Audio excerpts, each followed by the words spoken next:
Welcome back. The dogs are out, ladies and gents. Damn, the YouTube comments are going to go off. I don't even give a fuck. Whatever. You're welcome. The gift that keeps on giving. I love that the only comments we get on YouTube are like, feet take related. your socks off. Here I am. I have done what you have told me to do. So, $20, please. Right. What's good?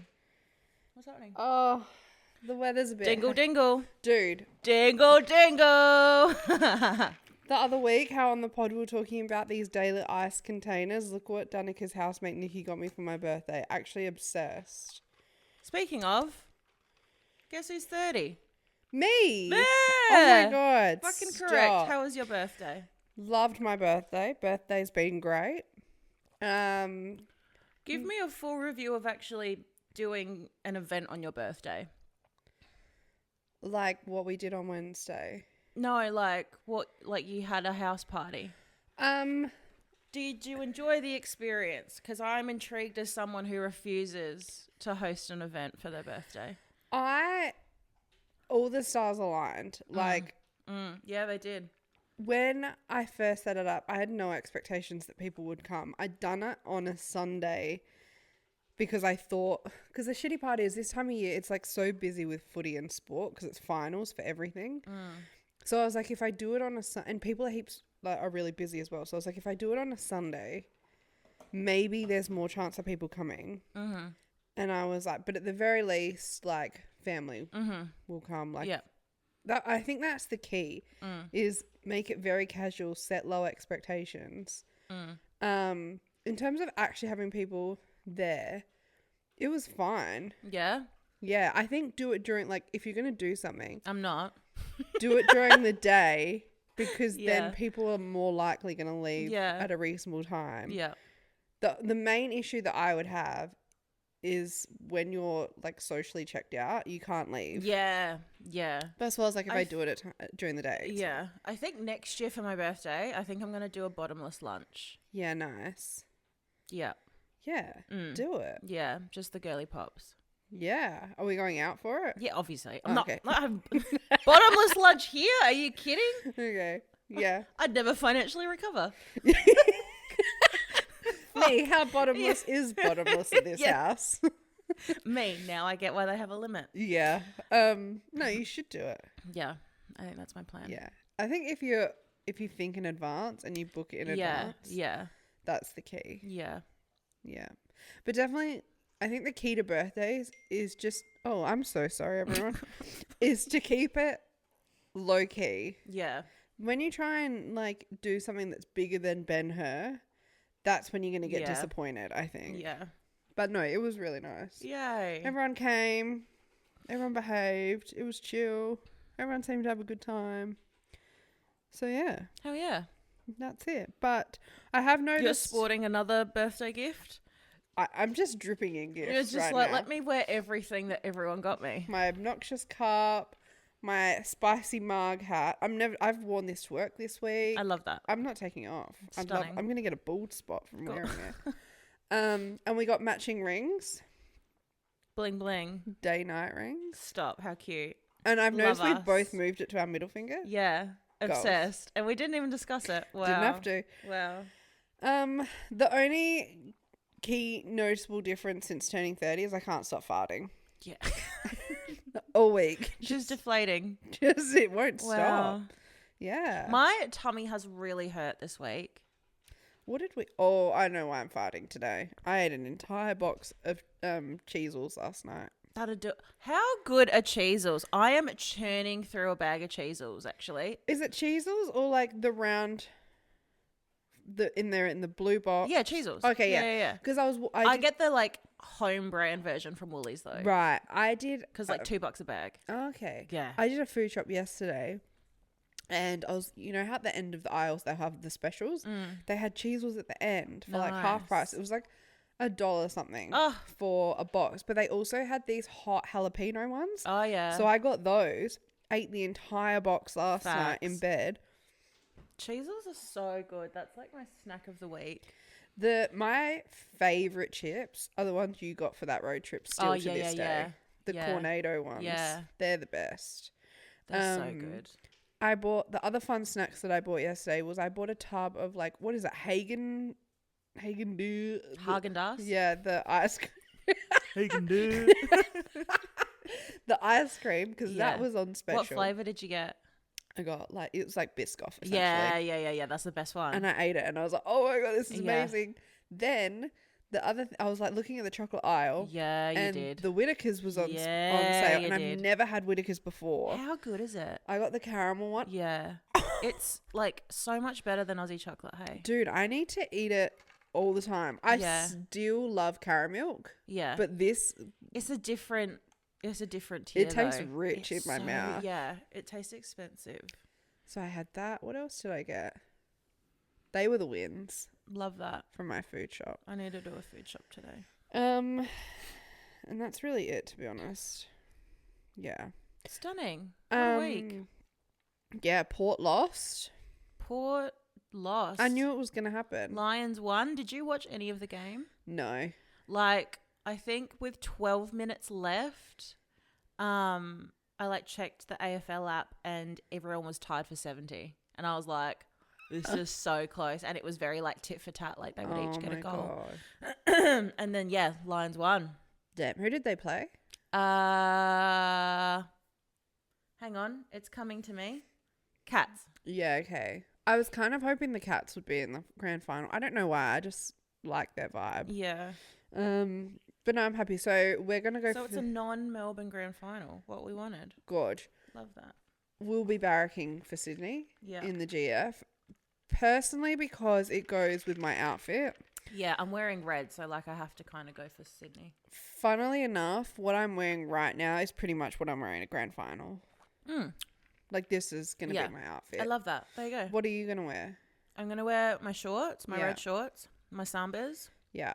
I want to get like some white frilly socks. Yes. Not like super frilly, but like the ones that Lauren was wearing to your birthday. I didn't even notice the socks. Well. And that shirt that is coming if it fits. Yeah. Okay. If not, who's to say? Yeah. I'll go topless. I'll be like, I had no options. You just paint your nipples red?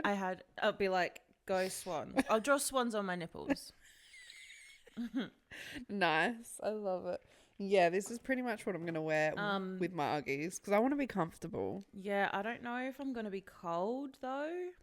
I mean, Sarzy will have heating in our house. 22 and cloudy. I saw a That's report nice. for 27. That is even better.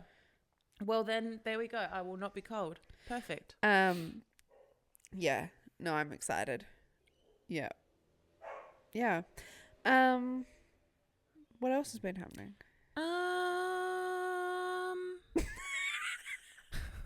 I went on a date this week, guys. Oh, here we go. And, every couple of months, I just got to check in and just see if men are still garbage. You and they are. check in with your Neopets. Yeah, truly. My Nintendo dogs. Make sure that I'm feeding them. And like, is it not just the most audacious thing ever to ask someone out on a date but not have a place picked and not be willing to pick the place? Okay, so these are my rules. Is that not crazy? The person who asks for the date, Yeah. you are responsible Yeah. for organising the date and paying for the date. Yes. That's my rule. Literally. Like, why would you message me and be like, hey, would love to go for dinner and drinks with you sometime, and then be like, oh, where should we go? What? What happened to courting? What happened to Google existing? Sorry. I feel like men take the approach of, oh, yeah, but I don't know what they like. Too bad, figure it out. And, like, his justification was like, oh, like, we could have gone, like, I figured we were going to go down somewhere, like, near you so that you didn't have to, like, drive too far out because he lives, like, other side of town. Yeah. And I just wasn't sure, like, if there was anywhere that you really wanted to go or, like, where was good. And I'm like, okay, but literally Google it. Here's the thing. Here's a hot tip, a hot piece of advice for men. Piping hot. We are not going to take you to the places we enjoy because if it doesn't go well, I don't want my fun places to be tainted. Exactly. So you need to pick somewhere absolutely unheard of. Yeah. No one's ever been there before. Literally. Yeah. So that pissed me off. And then I think, like, truth be told, I put absolutely zero fucking effort into conversation on that date because I was just pissed off to begin with. Yeah. Which, credit to him, he, like, kept the conversation going. And, like, I participated, but, you know. You participated. Normally, I'd be the one asking all the questions and stuff. But, yeah, like, didn't walk me to my car afterwards. Didn't tell me that I was the most beautiful person in the entire world. So didn't do the bare minimum. So I was like, womp womp. I love that every time you go on a date, if they don't tell you that you're the most beautiful person. I'm mad about it. I'm They could literally hit you with their car. Literally. But as long as they said you are the most beautiful person I've ever seen in my life, you'd be like, let's get married. When's date 2? Yeah. Like, just, God, tell me what I already know. God. Yeah. Oh. Yeah. Anyway, yeah. It's good to know that the dating apps are still the pits. Truly. Yeah. Nah, not for me. Hated that. So the food was good though. Oh yeah. Yeah, really good. Delicious. Nice. We should go. It's actually I've never been there. It's such a good venue. Okay. And for dessert, I had sticky rice with mango. Yum. So good. No, we have to go. It's what did you have for main? I had like lamb dumplings, but they were in like this yogurt and chili sauce. Oh. Yum. It was so good. Wow, okay. Yeah. Fuck. That sounds good. Yeah, okay. Yeah, we need to start. We've said this before. We need to write a list of all the places where we want to go and eat. And then over the summer, we need to tick them all off. Because we keep going to the same places. We just go to Celador. Yeah, I know. No, it's Celador and Sushi Train. Yeah. That's it. Literally. No, let's do pastels. Let's do that. Yeah. Is it pastels or pastel? Pastel. I say pastels. It's probably pastel. I think it's pastel. Pastels. Rebranded. Yeah. Nice. Okay, well, I did nothing this week. That's fine. But you know who didn't do nothing? P Diddy. Because P Diddy did so many naughty things. P Diddy is fucked. Like, you are fucked. So P Diddy obviously has been arrested. For those who don't know, wake up in the morning feeling fuck P Diddy. Facts. Good on Kesha for changing that, because she didn't have to. I know. So, for those who have been living under a rock, last year... I got a trampoline as well. A mini trampoline. Yeah, that's really fucking jarring. Anyway, I'll continue as we were. Next week's episode, we're bouncing on the tramp. Yeah, for those who don't know, P Diddy has been in hot water since about last year, roughly, when... what really kicked it off was his ex, Cassie. Was it Cassie? I keep saying it's Sierra. No, it's Cassie. Sierra, this beat is automatic, supersonic, hypnotic, funky, fresh. My body so melodic, this beat's broke right through my chest. Boom, boom, boom. Banger. Leah remix that, thanks. Yeah, Cassie. So, God, apologies to Sierra. I've just been running her name through the mud. Sierra's like, keep my name out your fucking mouth. Really? So, Cassie Ventura, she came out. Such a good name. Right? Such a badass name. She came out last year alleging that... I'm going to call him P. Diddy. I hate his normal name. What is it like? Sean Combs. Yeah, hate that. Because I keep like mixing him up with Luke Combs. Anyway. Luke, the love child of Luke Combs and Sean Paul. Yeah. Shonda Paul. Keeping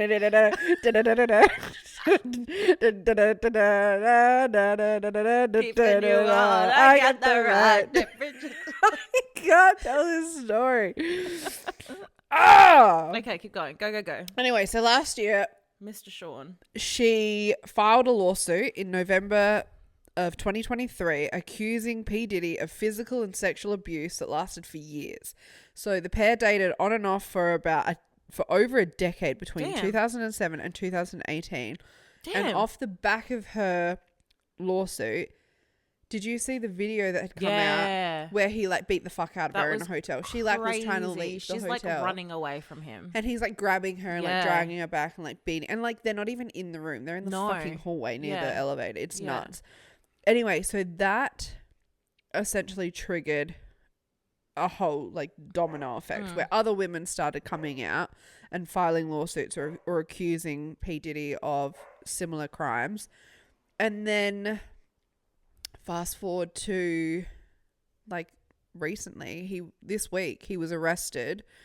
The FBI and shit raided his home, and then he had his like, is it an arraignment or an indictment? I think it's an indictment where they basically read out the charges to him. Yeah.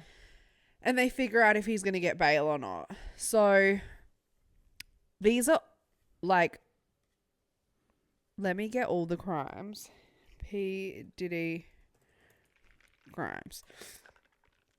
So these are all of the charges effectively that P Diddy is now up for. So he's up for racketeering. He's up for sex trafficking. He's up for like sexual abuse. Sex trafficking, that's crazy. Right? Where else are they? There's more. No, there's the 3 federal charges that he's up for. Racketeering is engaging in an illegal scheme. Yes, because hang on, Coco. Oh, girly pop. So, in a nutshell, I read like half of the indictment document, which was like 14 pages long. Damn. And they were accusing him, of like severe sexual and physical abuse towards women, like drugging women, manipulation, sex trafficking. One of the of the half of the document that I read, one of the crazy things was, so he obviously has his own company. What is it, like Bad Boy Records or something like that, right? Lime. Anyway, the FBI are claiming that he's basically used his company as like a way to engage in all these crimes, and everyone that worked for his company was like a part of it and knew about it. And then P Diddy used the like money and the power of having the company to commit these crimes, right through to, because it was a record label, he would like entice women under the premise of like signing them and then he would be like, if you don't do X, Y, and Z, your name will be tainted. You'll never get a record I'm not gonna deal. Yeah, exactly. Like there was like all this financial manipulation where like, I read somewhere something about like threatening to not pay people's rent and all this kind of stuff. It was pretty nuts. So throughout the indictment, there's all this weird shit that comes up. So Diddy allegedly forced his victims to participate in freak-offs. That's what they were called. First of all, get a better name. Yeah. That's so weird. Lame. So he would use his power to intimidate, threaten, and lure female victims into his orbit, often under the pretense of a romantic relationship. He would then force them to engage in freak-offs with male sex workers, which in the indictments described as elaborate and produced sex performers that Combs arranged, directed, masturbated during, and often electronically recorded. Ew. Mm-hmm. The freak-offs would last days, and Diddy distributed a variety of controlled substances to victims, in part to keep the victims obedient and compliant. And then he would give them IV fluids to recover from the physical exertion and drug use, right? I read in one of the articles of the indictment that his staff for his company would help him get the hotel rooms or get the like location. They'd fill the room with all the supplies that would be needed for the freak-offs. They would help clean everything afterwards so that like there was no damage to the rooms, anything like that. They'd help like transporting these people. It was nuts, right? So these details mirror those made by Cassie in the civil complaint she filed against P Diddy, where she stated that she was given ecstasy, cocaine, GHB, ketamine, marijuana, and alcohol in excessive amounts, which allowed her to disassociate while engaging in sex acts with sex workers at P Diddy's direction.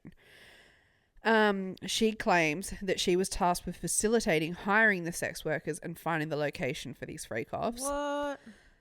This was really fucking weird. The feds found 1,000 bottles of baby oil and lubricant in his home. There was a photo. I hate that. And it was an entire room dedicated to it, right?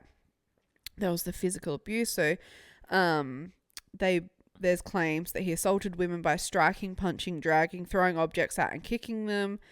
And then prosecutors believe that Diddy's employees were a huge part of the operation. So it's like huge. Anyway, so the prosecution were like, we don't think he should get bail because he's a flight risk. Yeah. We believe that he's going to intimidate the witnesses because after Cassie filed the lawsuit, he apparently texted or called her 58 times within like a number of hours. And they're like, he's going to do that to everyone else, like to try and intimidate them. And like he was also trying to like give the department his stuff. He's like, I'll give you my mum's $2 million home. I'll give you my private jet. Yeah. I'll give my kid's passport, my home in Miami. Yeah. Everything. Like, it was valued at like $50 million. And I heard that the average bail that's set for a murder is like $2 million. And he was offering up to $50 million. And the judge went, no, you're going to do something shady. Yeah. Right. So now he's in a prison or in a jail and he's on suicide watch. And this is going to be like Epstein all over. You reckon? Absolutely. Because think of all the people that went to the P Diddy parties. I reckon there's so many people that could come out from this. Yeah. Which is nuts. There's also these rumors going around, and I don't know like if there's a level of truth to these, that Kim Porter, one of Diddy's exes, had allegedly found tapes, like recordings of this like weird sexual freak off stuff happening to an at the time 18-year-old pop star who was a household name. So people are believe or alleging that person was Justin Bieber, right? Because Justin Bieber has been to these parties and like there's videos of him like really like dazed and stuff. So people are alleging that it might come out that Justin Bieber was a victim in all of this. Do you know what? That's not even the craziest fucking part, right? It gets even crazier. So the feds who arrested Diddy are working with Tupac's murder trial prosecutors because they believe that there are possible connections between P. Diddy and the 1996 shooter of Shakira. So this isn't a new theory. This has been around for a little while. Like particularly if you're really into like the whole Tupac Biggie thing, it's apparently not news, right? But there was a guy, his name's like Keefe, what's his name? Keefe D. So I was watching this podcast clip of, her name's Bunny, and this came up on my TikTok. Yeah, Bunny is, people like, there are going to be people listening to this being like, who the fuck are you talking about right now? So there's a music artist called Jelly Roll, right? Jelly Roll's wife, Bunny, she has her own podcast. I love her. She's so great. Yeah, she's sweet. She was interviewing this other woman. I don't know anything about the background of this woman, but this woman allegedly knows or was around the whole Diddy situation. Seems to know quite a bit of information, right? Are you finding the clip? I'm finding who the lady was that she interviewed. Aubrey O'Day.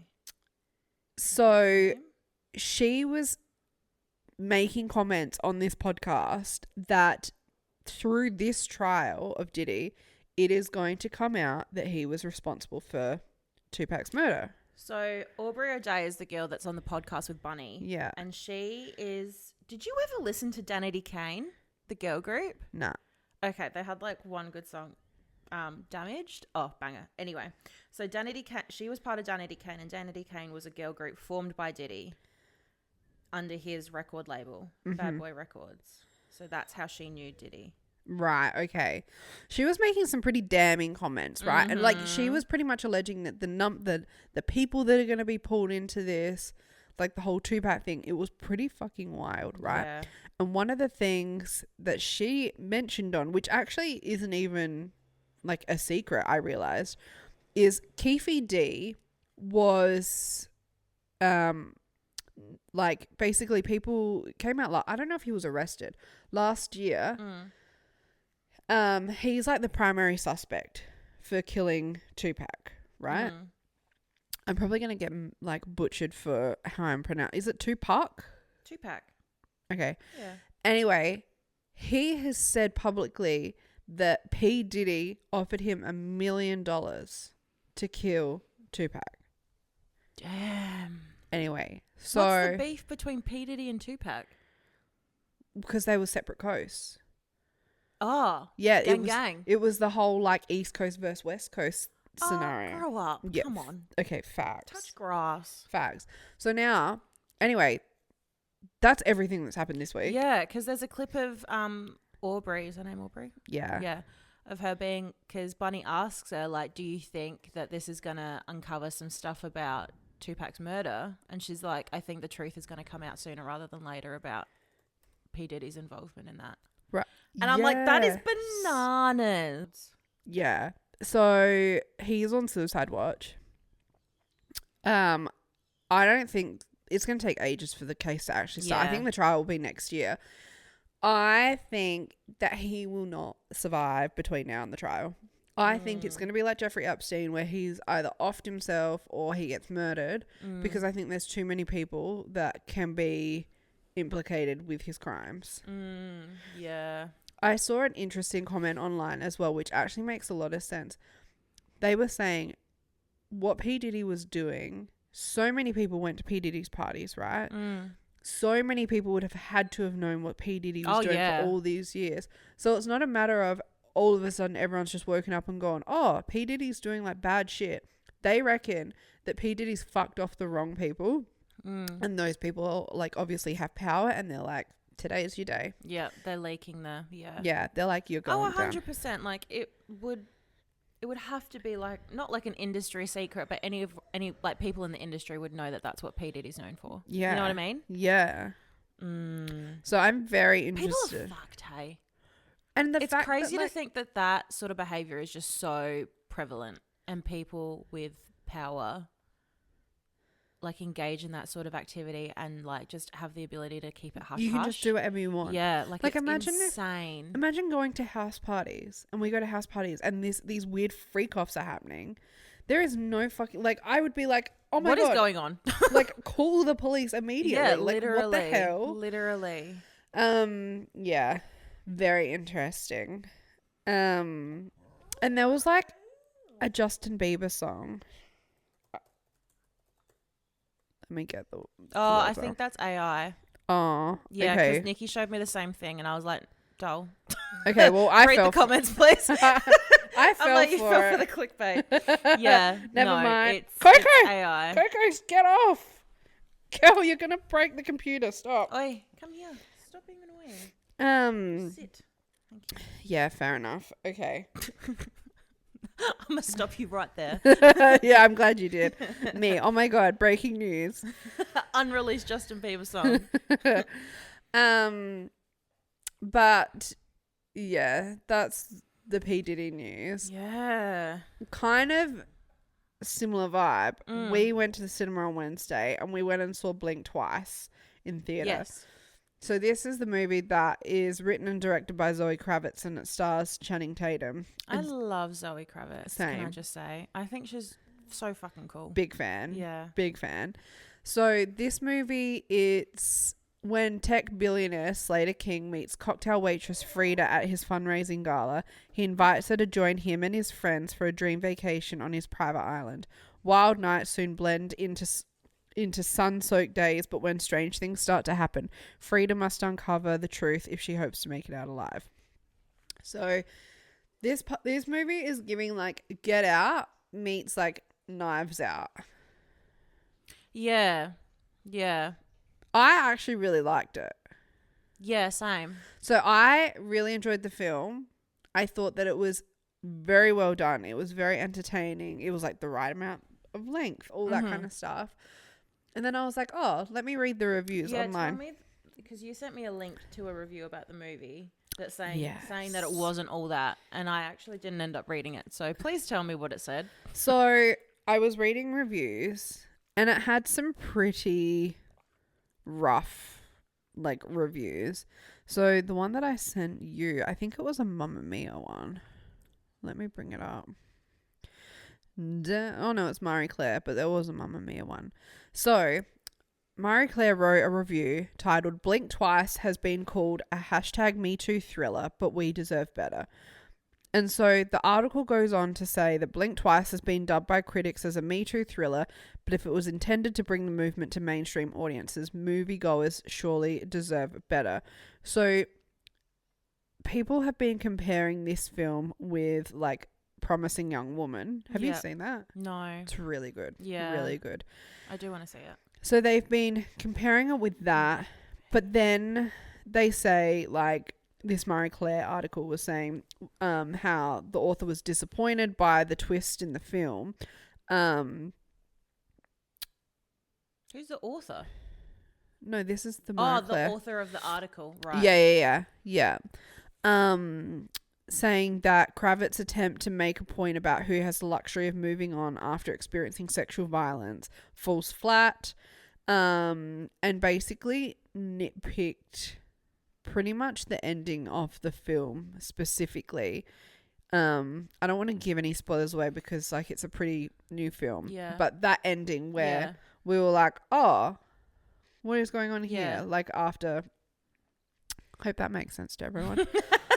And it was just saying, it was basically saying that the ending of the film trivializes the female experience and how females deal with being victims of sexual or assault versus like men as the perpetrators.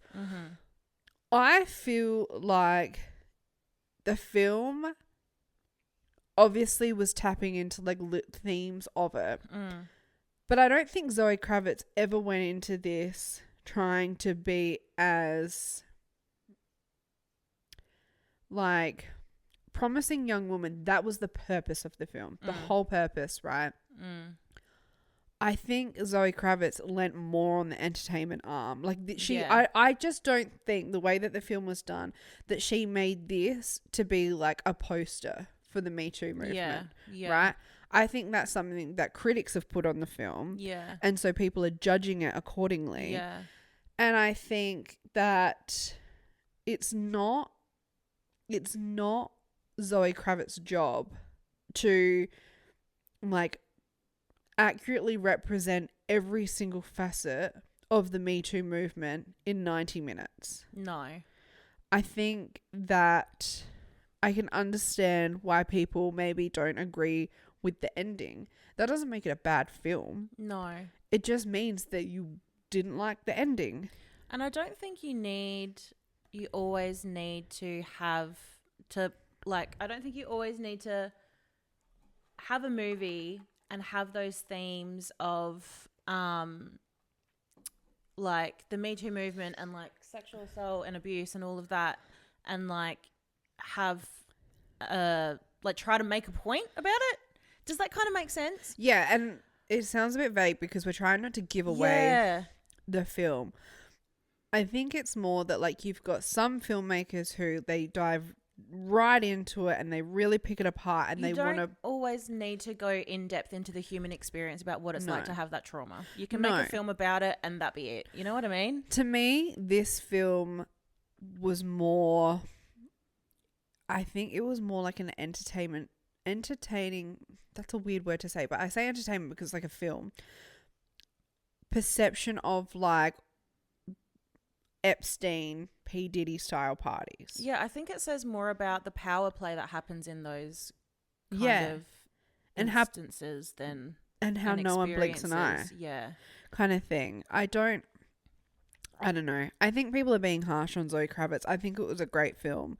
And I think people look for too much within one piece of work. Yeah. Like, it's not a documentary. Zoe Kravitz didn't come out saying that this is like the poster of the Me Too movement. Yeah. So I think people just need to... Like what you said, I think when films have certain themes in them, people expect it to be hard-hitting, to be... Yeah, that's what I'm trying to say. You know, and it doesn't always need to be like that. No. And that's not always the intention of the director or the writer of the film either. I think as long as you're not romanticizing and trivializing the themes, which I don't feel like Zoe did at all. No. Then I don't see there being an issue. Yeah, I thought it was a really great movie. I love feminine rage, and there is a lot of that in this, and it's just... Yeah, the acting's impeccable. Yeah, and it's got like slight little hints of comedy throughout it. Yeah. I love the cast. I thought the cast was really, really well done. Yeah, it was really well acted. And I love the relationship between two female characters, because they start off like kind of being at one another because they're kind of jealous of each other. Mm-hmm. But then towards the end, they kind of like form an alliance kind of. And I love that. Same. Like, it just really symbolizes how women are kind of pitted against one another, but then like when they come together, nothing can stop them. Yeah. No, I really like the film. I think if you don't like violence and you don't like confronting themes, because there are some pretty confronting scenes. Oh yeah. Don't watch it. But I really, really liked it. I really enjoyed it. Yeah. I think you've got to go into it with more of the mindset of like Get Out and Knives Out, and even like, what was that movie with Samara Weaving or whatever her name is, Ready or Not? You know, the one where... Oh yeah, that's a good movie. That kind of... It's that style of film. Yeah, agreed. Yeah, there's hints of like some important messaging throughout it, but it's not the core premise of the film to me. I also really like that it had a trigger warning at the beginning. Yeah. I really, really like that. Yeah. No, I agree. And again, it's like a 90-minute film. There's only so much you can put into 90 minutes. Yeah. I feel like this kind of also feeds... What would you give it out of 5 first? I reckon I'd give it like a 4. Yeah, I'm the same. Yeah. I really liked it. I'd watch it again. Yeah. Yeah, I'd give it a 4. It was originally called Pussy Island, which I absolutely fucking love. Yeah, facts. Like, I get why they changed the title, but like, God bless. But also, love that name. This kind of feeds into, well, in a way, and I'll get there. We also watched this week, I don't know how far you got into this, Monsters, the Lyle and Erik Menendez story. I'm up to episode 3. Okay. But I know what happens in the case, so. Yeah. So this is a 9-episode series by Ryan Murphy, the same guy that did the Jeffrey Dahmer dramatized series. Mm-hmm. And it chronicles the case of the real-life brothers convicted in 1996 for the murders of their parents, Jose and Kitty Menendez. So while the prosecution argued they were seeking to inherit their family fortune, the brothers claimed and remain adamant to this day as they serve their life sentences without possibility of parole that their actions stemmed out of fear from a lifetime of physical, emotional and sexual abuse. So I knew a little bit about the case going into this. Mm-hmm. And I watched the first 3 episodes in one sitting. Yeah. And I was like, this is really well done and really entertaining, but these kids are so spoiled and so obnoxious. They absolutely did this for money. Yeah. That was my wholehearted feeling watching the first 3 episodes. And even the first time that Erik sits down with his newly appointed lawyer, her whole thing from previous cases was that she's been able to get men acquitted for similar crimes based on the premise that they were sexually abused as children. Yeah. And so when she starts interviewing Erik to understand how she's going to approach the case, she is like, I've seen in letters that you've written with Lyle, like commentary about, only we know the truth of our family and what we've been through. So she starts prying, And then one thing leads to another, and then the boys start putting the blame on sexual abuse when they were children. So when we get to that part, I'm like, this just seems very convenient. Yeah. Like, they haven't raised it prior, and they're only raising it now. It just seems so fucking convenient. Yeah. And I was like looking online to see what people are saying.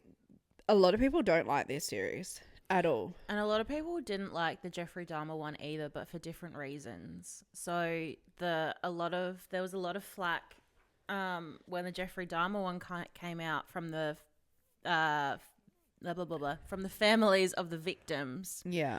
Saying that they didn't like how their family members were portrayed and that it's kind of like glorifying Jeffrey Dahmer and the crimes that he did, like romanticizing him. Making a dramatized series about it, which I can completely understand. But now for this series, Ryan Murphy's getting flack for like portraying the brothers in like the wrong light and like not putting enough emphasis on the abuse. And people are claiming that it's so weird because they're like, you know, Ryan Murphy doesn't touch on the fact that they were sexually abused. He does. Yeah. Right? And that people are also claiming that he positions the boys as having this weird incestuous relationship, right? One thing I have noticed, and I know this won't go for everyone, is a lot of people that say this only watch the first 3 episodes and then they're like, I'm done. I'm not watching anymore. In one of those episodes, the boys, like Lyle, he's like high on cocaine or whatever, and he very briefly pecks Erik on the mouth, right? In an isolated clip that was being shared on social media, it looks worse than what it actually is. That, besides some like dancing when they're drunk or like high or whatever, to me, that is the only element of incestuous activity. I feel like people were really making it sound like Ryan had them like fucking on a screen. Yeah. Like they seem very, very close. And like when I was watching it with Nikki, even Nikki was like, their relationship's a bit weird. But I think when you go through something as traumatic as what they've gone through, and like if the abuse is that, if that is what actually happened, if they went through that abuse together by their parents, then I think like your boundaries around your family members and the kind of relationships that you have with them, I think those lines get blurred a little bit, and I think that is almost accurate. Yeah, I like totally that would agree. bond them together in like the most fucked up sort of way, and I think that they portrayed that really well in the series. Yeah, no, I totally agree with you. The other thing that happens is it's episode 5, which is called The Hurt Man. This is one of the most incredible episodes of TV I've seen in a long time. Right. So this episode, it's one long continuous shot, like one take of, you see Erik sitting on the other side of like the table. He's with his lawyer, whatever, and she's got her back to the camera, and this is the moment that he in detail shares all the information about the sexual abuse that he endured as a kid, right? And this lasts the entirety of the episode, and slowly, you don't even notice it. The camera's ever so slowly like zooming in and in and in on him until like it's really close up right at the end, right? So when I'm reading all these people online being like, they didn't shed light on the sexual abuse, like people are very hung up on, you know, you can't talk or show any other angle of this case because the boys were sexually abused, right? And what I think they're missing is the whole purpose of this show is, through a dramatized version, show people what happened at that time. Yeah. So Ryan's going to show, you know, the side of them that the people thought where they were just money hungry. He's going to show the angle of the mafia. He's going to show the sexual abuse, because you need to see all perceptions of it, because at the time everyone had a differing opinion, and the opinions changed throughout the 2 cases. And I think people feel like because he showed multiple angles, it meant that he wasn't demonstrating that he believed the sexual abuse thing. And I don't think that that's true. It's also not Ryan's place to say what's true and what's not. It's his job in this instance to demonstrate everything that was made public and accurately retell the story of the crime and the case. And I feel like, with the exception of some dramatized elements, he did a pretty good job. Yeah, agreed. I think he really plays into like the grey area of the case where like, he portrays that the money side of it and the inheritance could have played a part, but then also the abuse was such a major thing as well. Yeah. Like, it's not so black and white, and I think that's why he chose this case. Yes. Yeah. So I was reading up yesterday, and so the first trial, because they had 2 trials, because the first one ended up in a mistrial. The first one, their whole defense is around the sexual abuse. And that's the whole storyline, and they end up doing the lawyer does a fantastic job. All her job has to be in that moment is make the jury doubt that it was premeditated first degree murder. Yeah. Right? Because that's what they were up for. And that's what she did. The jury were like, well, I don't think it was premeditated because of everything that they went through. I think it was like a crime of passion. A crime pass, like a result of all that abuse. It was self-defense, whatever it was. But because they went up for those crimes, it ended up being a mistrial because it was a hung jury. So then in the second trial, the prosecution obviously have learned a lot from the first case. I will say, like, particularly the way that it was portrayed in the show, the prosecution were fucking slick. They did a really good job at, at that trial, and they really got under the Menendez boys' lawyer's skin and really rattled her, and I think that really hurt them. And it's so interesting to me how the case wasn't about whether they did it or not. It was about whether it was premeditated. Yes. You know what I mean? Well, like, they without said a doubt they did it. Yeah. I mean, it's just about like, to what extent did they plan it? Yeah. Yeah, they absolutely, I mean, they admitted to it, and they said that they had done it. So, and the other thing that happened was in the second trial, because the boys were fucking stupid, between trial 1 and trial 2, they were like contacting friends and family being like, you need to say that my dad did this to you and you did this. And then Lyle was communicating with this woman outside of the prison who, unbeknownst to him, was recording all of their conversations, and he got recorded saying shit like, I have the jury wrapped around my finger, I can turn it on, like, they believe everything we're saying. So then the prosecution had enough grounds to make them look like they were lying about the sexual abuse in court. And whether it happened or not, the boys gave that to them on a silver platter, right? So I was looking at, and I think that's why people were getting mad about the way that Ryan portrayed the sexual abuse. But the thing is, that's what happened in the second trial. The boys fucked it up for themselves, right? And like, what? So you want Ryan to inaccurately represent the mistrial? Sorry, not the mistrial, the second trial. So the show does briefly talk about some of the evidence that came to light around their sexual abuse.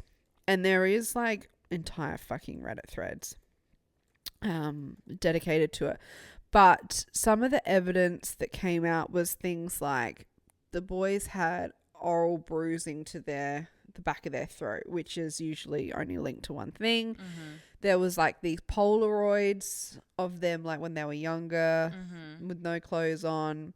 There was recounts from cousins who said that they'd stayed over and like you knew that if Jose was upstairs in like a locked bedroom with one of them, you weren't allowed to go anywhere near it. They knew about the showers. All this kind of evidence came to light. So I think that what they say they went through, they did go through.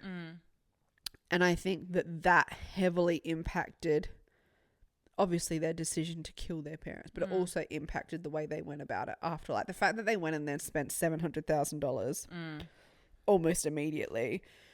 I don't think it was because they were money hungry. I think they were just so mentally fucked up from everything. They were making bad decisions. But episode 5 for me, that again, that's just for them to do one long continuous shot. That's just impeccable. Yeah. Like directing and acting. Episode 6 really ruffles people up the wrong way because it focuses on Jose and Kitty Menendez, and it delves into their childhood, particularly Jose's, a little bit more, and it's an attempt to humanize them and demonstrate why they may have been the way that they were. And I can see why that pisses people off. It's the same thing with like Saving Noah that we talked about. Yeah. You know what I mean? Like they try to humanize. Yes. Yeah. And I get it. I think that those elements could have been woven throughout the show without having an entire episode dedicated to it. But again, I don't perceive that as Ryan Murphy being like, they're innocent. Yeah. Like the boy, like they didn't deserve what happened to them. I think he's just, again, trying to show like multi layers of everything about this. Episode 9. So this is when the jurors are deliberating about what sentencing the boys are going to get. And there's this one female juror who, she is so passionate about the fact that there is no excuse for what the boys did. She didn't believe that they were sexually abused, to the point where she's not even letting other people speak. She's like literally standing up yelling at people. Like it's a really dated, fucked up view. She's like, if they had it so bad, why didn't they run away? Like that kind of view. And then something happens and it goes to another juror, and this completely different demeanor, very relaxed, very calm. And he's like, you know, if I went through what they claim they went through, which is what they went through as a possibility, I would have snapped too, kind of thing. And I think that is Ryan showing probably the most two popular differing opinions of the public. And I just find it, I don't know, I almost feel bad for Ryan that so many people are being so harsh on the show, when I feel like he really did try to show multiple angles of it. But I also feel like the people hate Ryan Murphy and his work anyway. So I don't know what to do with that. I feel like they're very like clouded because of like how he went about American Horror Story. And I feel like they're bringing like those opinions into all the other work that he does. Yeah. But I love true crime. Don't get me wrong. Like I froth it, but I don't know how I feel about having dramatized reenactments and like series about murders and serial killers.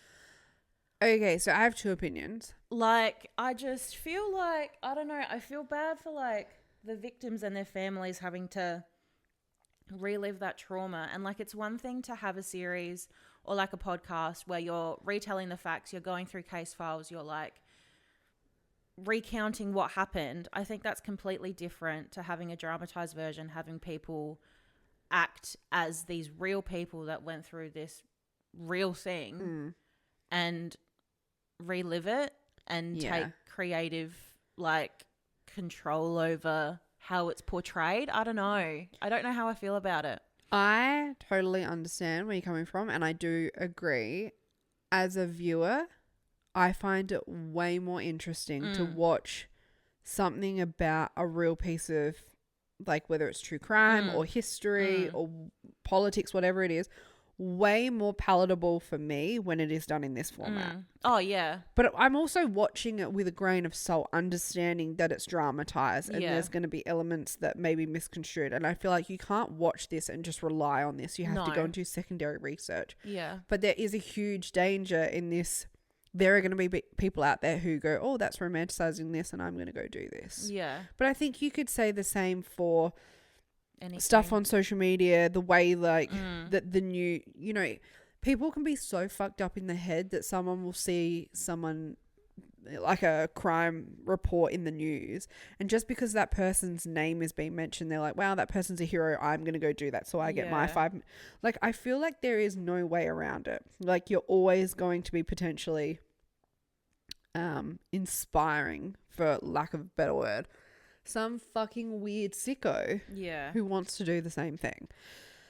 So yeah, I don't know. I'm on the fence because, like, I love watching it in this way. Yeah, like, it's entertaining and it's good TV, but, like, morally, I know it shouldn't be. Yeah. You know what I mean? Yeah. So it's just, it makes me feel icky that I enjoy watching it, is all I'm saying. But despite the flack that Ryan Murphy has got for both seasons or series from this anthology, he's already gotten the all clear to go ahead with the 3rd series. Yeah, I saw that. On Ed Gein, which will be really interesting. Yeah. Because that guy's fucked up. Interesting. I don't know anything about that one either. Yeah, no. Like, notorious. Yeah. Notorious. Interesting. Like, I think Ed Gein is who Mindhunters was based on, maybe? Oh, okay. I could be lying, but yeah, no, like, yeah, big name. Big name. Interesting. Anyway, unpopular opinion. I'm a big fan of Ryan Murphy's, like, these 2 series to date. And I think I'll enjoy the next one. But yeah, what are you going to do? Icky nonetheless. Now, you said that you'd seen a doco. Oh. Now, oh, I spent so much. I literally watched about 14 hours of TV yesterday. I love that. I not only watched the Lyle and Erik Menendez case, I watched other things which I'll talk about in future episodes, but I also watched a documentary, and I'm curious to see if I've accidentally watched the same one as you. Mine's called Into the Fire. I did. I knew I would. Okay. I knew I would. I was watching it because when you said it was fucking incredible, I watched.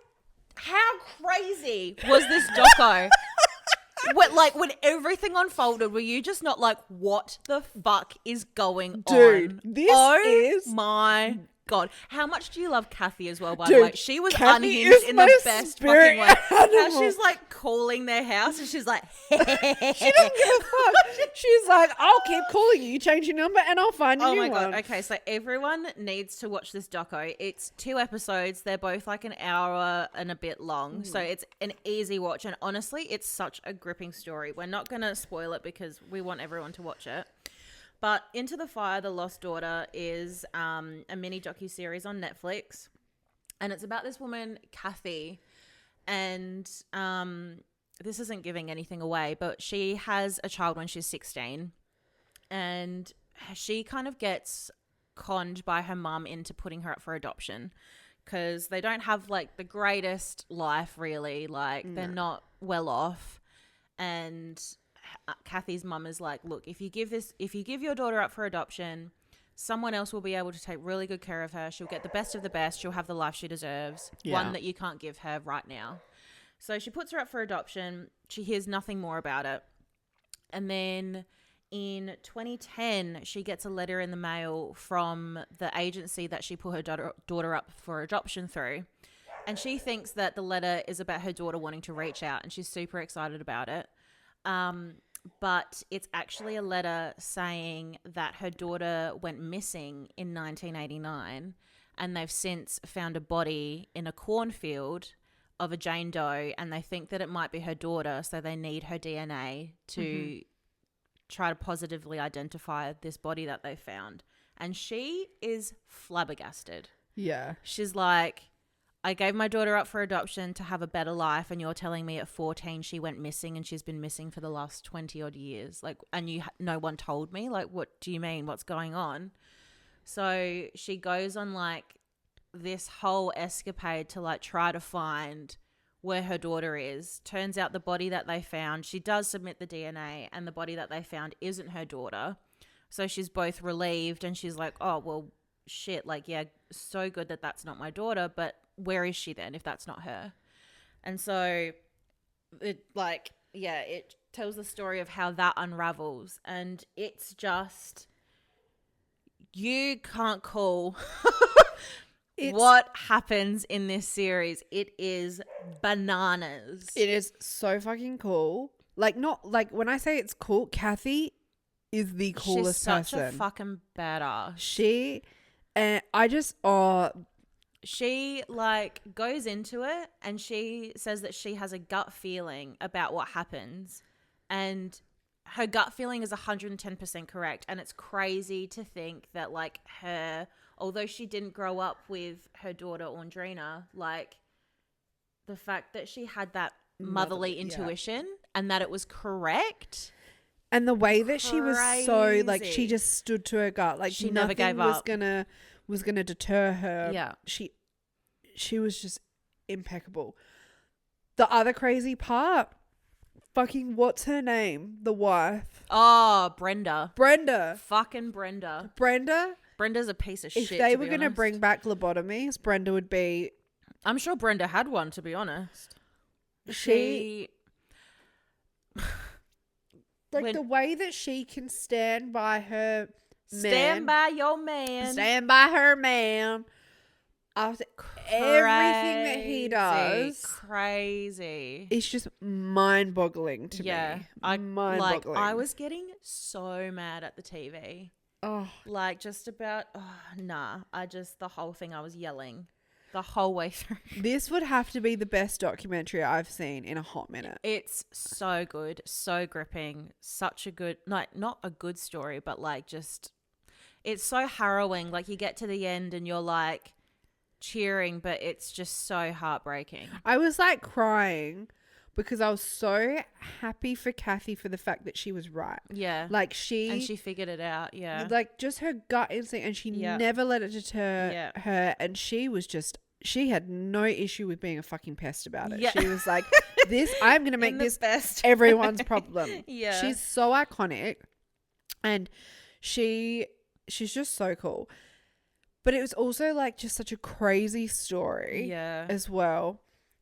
I think the other thing that they did really well was, even though the episodes were like an hour at length, keeping it as 2 episodes.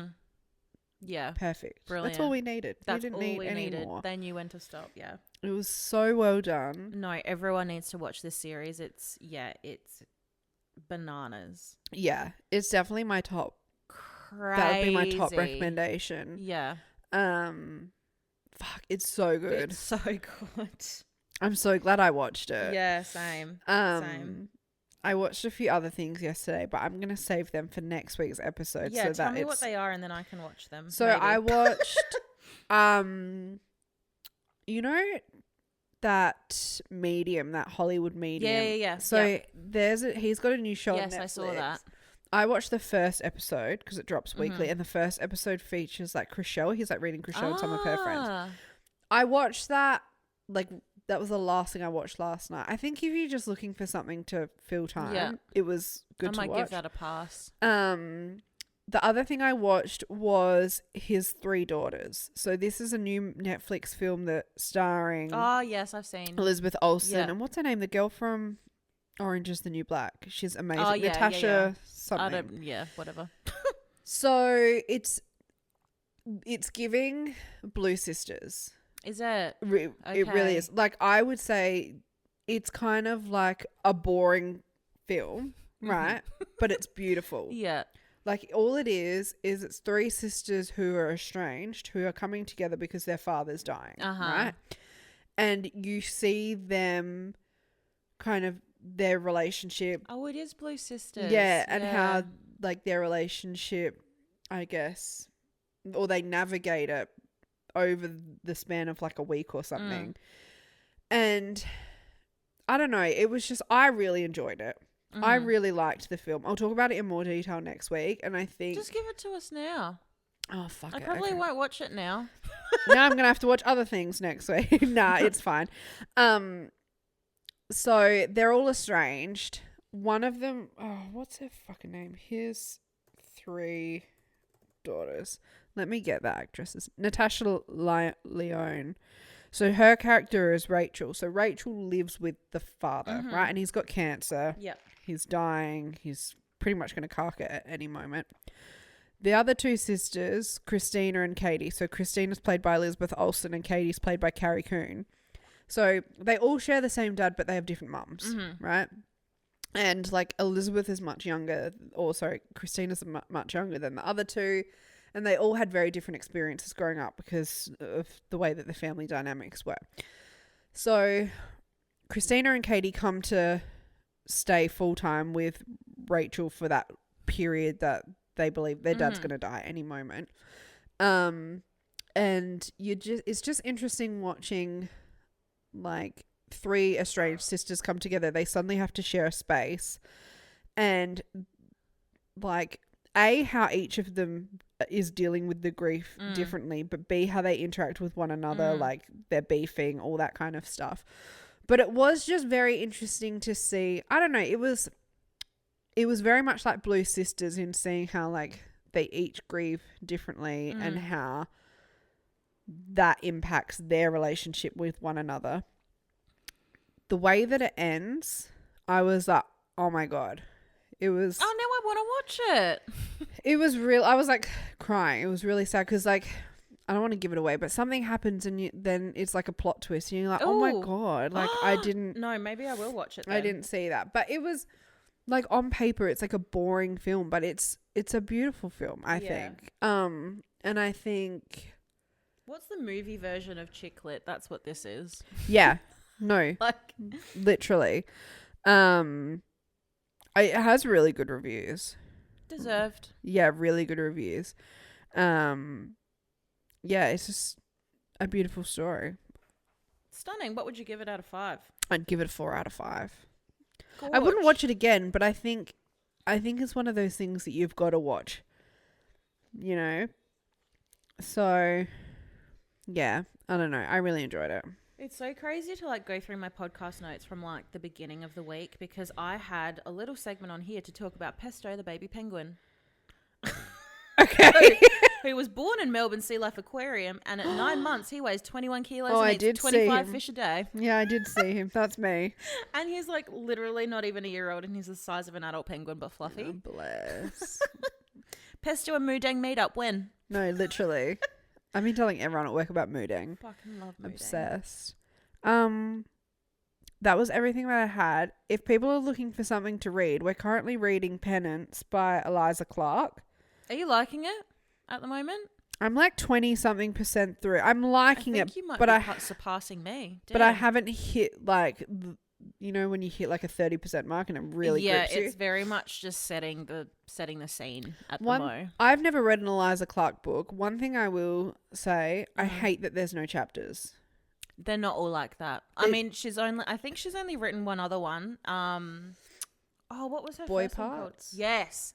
That book, the female lead in it, completely unhinged. I loved it. Yeah, I loved it.